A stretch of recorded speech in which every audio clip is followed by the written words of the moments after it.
తిరుపతి జిల్లా railway Koduru Janasena MLA అరవ శ్రీధర్ చేసినటువంటి అరాచక పర్వం కూడా సర్వత్రా విమర్శలు వ్యక్తమవుతుంది. దీనికి సంబంధించి కూడా చూస్తే కనుక ఒక మహిళలకు సంబంధించి వివాహిత ఎవరైతే ఉన్నారో అవి బలవంతంగా లొంగ తీసుకోవడంతో పాటు చేసినటువంటి అయితే జరిగినటువంటి ఘటనకు సంబంధించి కూడా బాధితురాలు సెల్ఫీ వీడియోతో బయటపెట్టింది. దీనికి సంబంధించి మాట్లాడేందుకు మాజీ హోంమంత్రి తానేటి వనిత ఉన్నారు. మేడం చెప్పండి, ఏ విధంగా చూస్తారు? ఒక ప్రజాప్రతినిధి అయి ఉండి ఇలాంటి చర్యలకు పాల్పడుతూ మహిళలకి కూటమి ప్రభుత్వంలో రక్షణ ఉందంటారు అసలు? ఇప్పటికీ దాదాపు 2 సంవత్సరాల కాలం అవుతుందండి కూటమి ప్రభుత్వం అధికారంలోకి వచ్చి.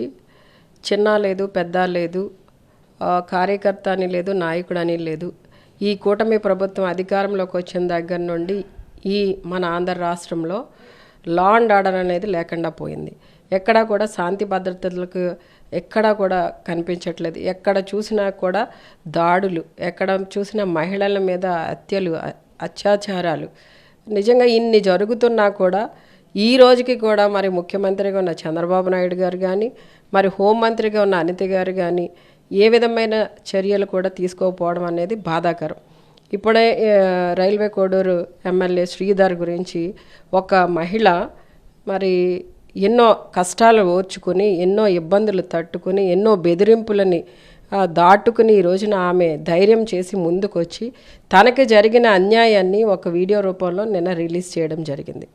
అయితే ఈ రోజు వరకు కూడా మరి మహిళకి అన్యాయం జరిగింది, ఆమె ఏదో నాకు ఇబ్బంది కలిగింది, నేను ఎంత నరకం చూశాను, శారీరకంగా మానసికంగా ఇంత ఇబ్బంది పడ్డానని చెప్పి ఆమె కూడా ఒక ప్రభుత్వ ఉద్యోగి, పోనేదో ఆషామాషి ఆమె కాదు, లేదా ఆమెను ఎవరో రాజకీయంగా వాడుకున్న వ్యక్తి అంతకన్నా కాదు. ఆమెకి జరిగిన అన్యాయాన్ని ఆమె ఒక వీడియో రూపంలో రిలీజ్ చేస్తే మరి ఈ రోజు వరకు కూడా మరి అనిత గారు స్పందించకపోవడంలో అర్థం ఏంటి అంటే, వాళ్ళ పార్టీ ప్రజాప్రతినిధులు, వాళ్ళ నాయకులు, వాళ్ళ కూటమి ప్రభుత్వం వాళ్ళు చేస్తే ఒక న్యాయం, అలా వేరే వ్యక్తులు చేస్తే వాళ్ళు మా పార్టీ వాళ్ళు కాకపోయినా సరే వాళ్ళు మా పార్టీ అని ముద్ర వేసి వాళ్ళకి ఆపాదించి మా పార్టీ గురించి తక్కువ చేసి మాట్లాడడం, మా నాయకుడిని తక్కువ చేసి మాట్లాడడం, వాళ్ళని ఇబ్బంది పెట్టడం, వాళ్ళని జైలు పాలు చేయడం అనేది ఒక సిస్టమ్ నడుస్తుంది ఈ రోజున ఈ రాష్ట్రంలో.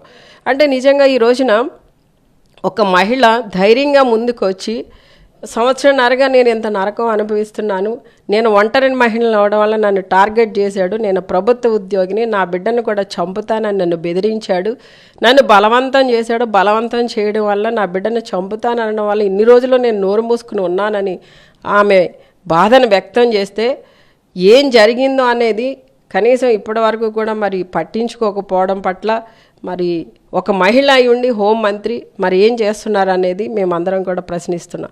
ఈ రోజున ముఖ్యంగా మహిళలకి ఈ రాష్ట్రంలో ఈ కూటమి ప్రభుత్వం అధికారంలోకి వచ్చిన తర్వాత భద్రత అనేది లేదు.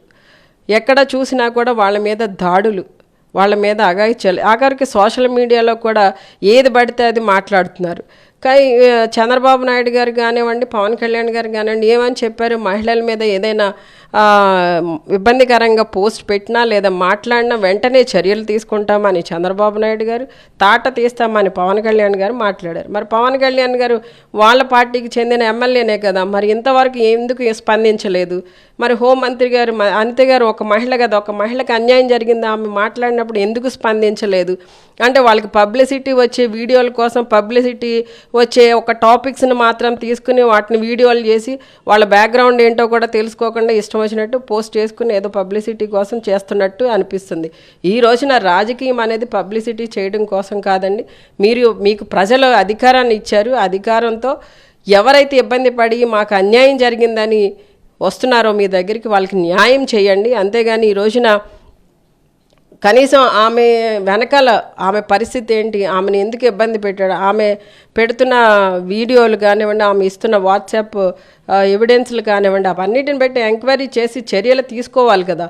అది ఏమీ లేకుండా ఎందుకు నిమ్మకు నీరెత్తినట్టు కామ్గా ఉన్నారు.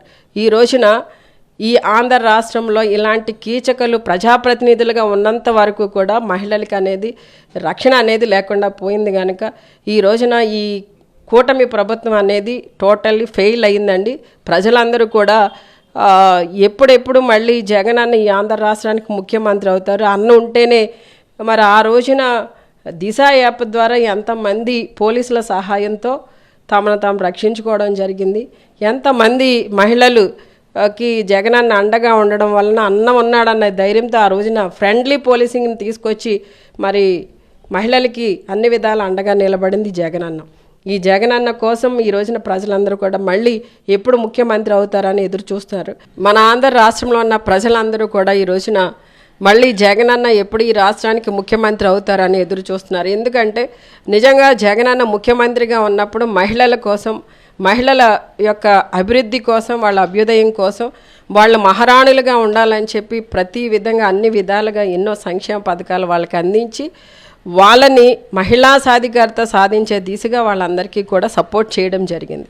అలానే వాళ్ళకి ఇంకా మంచిగా ఎక్కడ ఇలాంటి అత్యాచారాలు జరిగినా లేదా వాళ్ళ మీద దాడులు జరిగినా లేదా వాళ్ళని మానసికంగా ఇబ్బంది పెడుతున్నా ఇలాంటి వాటన్నిటినీ కూడా వాళ్ళని కాపాడడం కోసం ఎవరైతే ఈ మహిళల మీద ఇబ్బందికరమైన ఆలోచనలు చేస్తారో అలాంటి ఆలోచన కూడా రాకుండా ఉండాలని చెప్పి దిశా చట్టాన్ని చేయాలని చెప్పి ఆ రోజున 2 చట్టసభల్లో కూడా దిశ బిల్లుని ఆమోదించి కేంద్రానికి పంపించడం జరిగింది.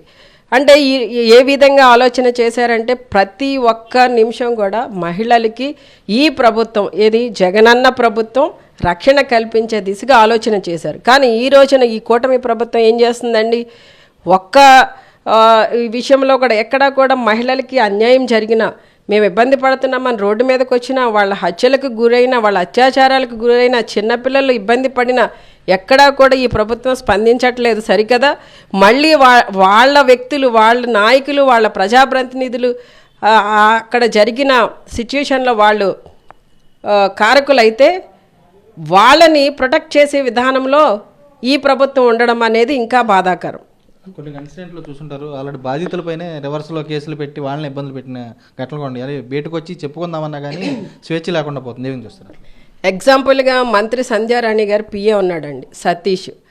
అతను ఇలానే ఒక ప్రభుత్వ ఉద్యోగిని, ఆమె కూడా ఒంటరి మహిళ అని తెలిసి ఆమెని ఈ విధంగానే హింసించడం మొదలుపెట్టి ఆమెని అన్ని రకాలుగా బాధ పెడుతున్న సమయంలో ఆమె కూడా బయటకు వచ్చి నాకు ఇలా అన్యాయం జరిగింది, నన్ను ఇలా ఇబ్బంది పెడుతున్నారు, బాధ పెడుతున్నారు అని పలానా వ్యక్తి అని చెప్పేసి మంత్రి సంధ్యారాణి గారి పిఏ సతీష్ అని కూడా ఆమె చెప్పడం జరిగింది. అయితే ఎంత విచిత్రం అంటే ఈ కూటమి ప్రభుత్వంలో అతని మీద యాక్షన్ తీసుకోలేదు సరికదా, ఎవరైతే ఈ ప్రభుత్వ ఉద్యోగి వచ్చిందో ఒక మహిళ, ఆమె మీదనే కేసులు పెట్టి ఆమె మీదనే ఎఫ్ఐఆర్ ఫైల్ చేయడం అనేది ఈ కూటమి ప్రభుత్వం యొక్క ఘనత. ప్రధానంగా చెప్పండి, ఆల్రెడీ ఈ విషయంలోకి సంబంధించి అసలు ప్రజాప్రతినిధికి సంబంధించి ఎట్లా వ్యవహరించడం పట్ల ఏం కోరుకుంటున్నారు మీరు ప్రధానంగా? ఇప్పుడు ఎవరైతే మహిళ బయటకు వచ్చి నాకు అన్యాయం జరిగింది, నాకు న్యాయం చేయండి అని చెప్పి ఆమె వీడియో రిలీజ్ చేశారో, ఆమె ఆధారాలు చూపిస్తున్నారు, ప్రాపర్ ఇన్వెస్టిగేషన్ చేసి ఖచ్చితంగా ఆ మహిళకి న్యాయం జరగాలి. అలానే ఎవరి వల్ల, ముఖ్యంగా ఆ రైల్వే కోడూరు ఎమ్మెల్యే ఎవరైతే ఉన్నారో శ్రీధర్ అన్న ఆయన వల్లనే నేను ఇబ్బంది పడ్డాను, మానసికంగా శారీరకంగా నేను చాలా నరకం చూశాను, నా బిడ్డని నన్ను బెదిరించి ఈ విధంగా నన్ను వాడుకున్నారని ఆమె చెప్తున్నారు. ఆ శ్రీధర్ని పదవి నుండి, పార్టీ నుండి కూడా బర్తరఫ్ చేయాలి. ఈ రోజున అతన్ని సస్పెండ్ చేసి ఈ రోజున ప్రజలకి మేము న్యాయం చేసాం, ఏదో మైక్ పట్టుకుని ఊకదంపడు ఉపన్యాసాలు ఇచ్చేసి అదేదో సినీ డైలాగులు చెప్పినట్టు చెప్పేయడం కాకుండా వాళ్ళ పార్టీలో వాళ్ళ ప్రజాప్రతినిధులు లేదా వాళ్ళ నాయకులు చేస్తున్న ఇబ్బందికరమైన సంఘటనలను ఖండించి ఎవరైతే వీళ్ళ నాయకులు, ఈ జనసేన నాయకులు వాళ్ళు ఇబ్బంది పడ్డారో వాళ్ళకి న్యాయం చేయాలి. అది నాయకుడి లక్షణం. వినూత్న అనే అమ్మాయి వాళ్ళ డ్రైవర్నే హత్య చేసిన కేసులో ఆమె అరెస్ట్ అయ్యారు. కనీసం ఒక 2-3 ఎవిడెన్సులు కూడా వాళ్ళు ప్రొడ్యూస్ చేయకుండానే వాళ్ళకి బెయిల్ వచ్చింది. అంటే ఏ విధంగా అంటే ఒక మర్డర్ కేసులో ఒక అనుమానితుడిని అరెస్ట్ చేసినప్పుడు ఖచ్చితంగా ప్రాపర్ ఎవిడెన్స్ చూపిస్తేనే బెయిల్ వస్తుంది. కానీ వీళ్ళు ఎలా ఉన్నారంటే అధికారం ఉంది కాబట్టి కోర్టులని, పోలీస్ స్టేషన్ని, పోలీసులని అందరినీ మేనేజ్ చేసేసి ఈ రోజున మేము అధికారంలో ఉన్నాము కాబట్టి మేము ఏం చేసినా చెల్లుద్ది అంటే అధికార మదంతో వీళ్ళు పనిచేస్తున్నారు అనేది క్లియర్గా అర్థమవుతుంది. ఇలాంటి తప్పిదాలు చేసిన వీరిని, వీరి ప్రభుత్వాన్ని, వీరి నాయకుల్ని, వీళ్ళ ప్రజాప్రతినిధిని ప్రజలు ఎక్కడ క్షమించరండి, ఖచ్చితంగా త్వరలోనే బుద్ధి చెప్తారు.